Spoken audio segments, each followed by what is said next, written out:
किया और द्वारपाल ने कहा, महाराज प्रभु बाहर एक ब्राह्मण आया है, दुबला है और फटी धोती पहनी है, फटे कपड़े हैं और हड्डियां दिख रही। प्रभु नाम अपना सुदामा बता रहा है।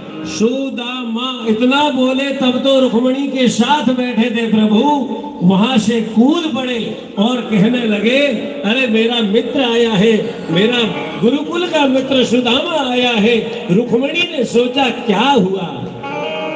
रुक्मणी पीछे पीछे भाग रही है क्योंकि आज प्रभु उस सुदामा के लिए भाग रहे हैं जो गुरुकुल का मित्र था। और देखो प्रभु अमीरी में नहीं भागते, उस गरीब मित्र के लिए भाग रहे हैं क्योंकि उसने गरीबी में भी परमात्मा को नहीं भूला। आज प्रभु भाग रहे हैं, रुक्मणी पीछे भाग रही है। प्रभु ने सुदामा को पकड़ लिया, गले लगाया और हाथ पकड़कर अपने द्वार पर लाए और अपने आसन पर बैठाकर खुद नीचे बैठे। रुक्मणी से कहने लगे, क्या देख रही, मेरा मित्र आया है, मुझे पूजा करनी है। अरे तुम झाड़ी लेके आओ, पूजा करना है। रुक्मणी गई, थोड़ी देर से आई, प्रभु की आंखों से आंसुओं की धारा निकली। सुदामा के चरण धो दिए प्रभु ने।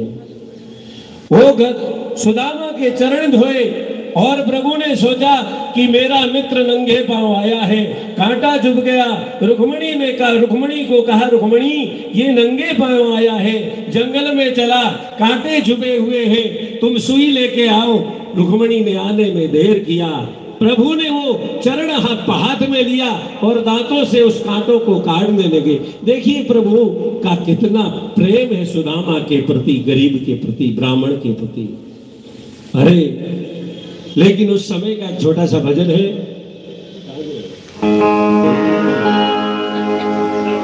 सुदामा को प्रभु ने बहुत प्यार दिया। ये सब दृश्य रुक्मणी देख रही थी। रुक्मणी देख रही थी, प्रभु सब पूजा पाठ कर रहे थे। फिर बैठे बैठे प्रभु ने उनको नलाया धुलाया और अपने आसन पर बिठाया और कुशल समाचार पूछे। अरे सुदामा, तू कितने दिनों से आया, तू मुझे भूल गया क्या? अरे भाभी कैसी है, ये सब समाचार सुनाना। प्रभु सब जान रहे। सुदामा ने देखा, मैं क्या सुनाऊं, मेरा वैभव ही क्या है जो मैं सुनाऊं। मैंने तो प्रभु आपकी माला के सिवा तो कुछ कमाया ही नहीं। मेरी पत्नी के बारे में क्या कहूं। वो तो सुदामा मन में सोच रहे, मेरी पत्नी तो इतनी पतिव्रता प्रभु, मैं तो आ नहीं रहा था कि मैं तो परमात्मा का ध्यान कर रहा हूं, लेकिन आज मेरी पत्नी ही मेरे लिए सब कुछ, उसने आपके साक्षात दर्शन कराए। मैंने तो सोचा कि वो मुझे भूल गया होगा, क्योंकि अभिमान संपत्ति में आदमी गरीब को भूल जाते हैं।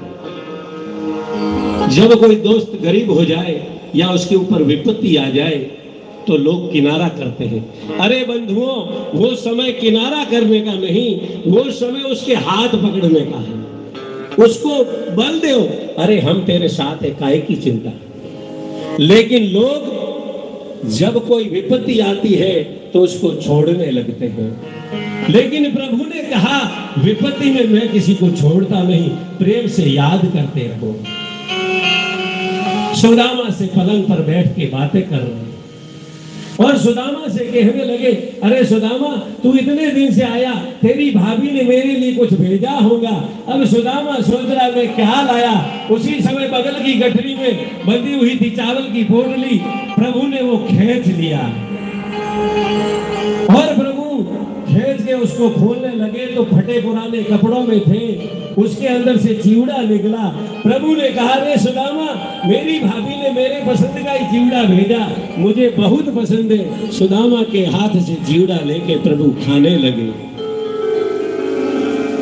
प्रभु सुदामा का ये कर रहे थे, सब चिवड़ा खाने लगे।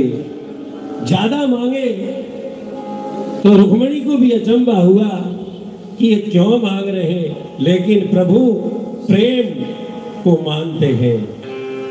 चिवड़ा प्रभु खा रहे हैं। रात में बातें करते करते सब सो गए।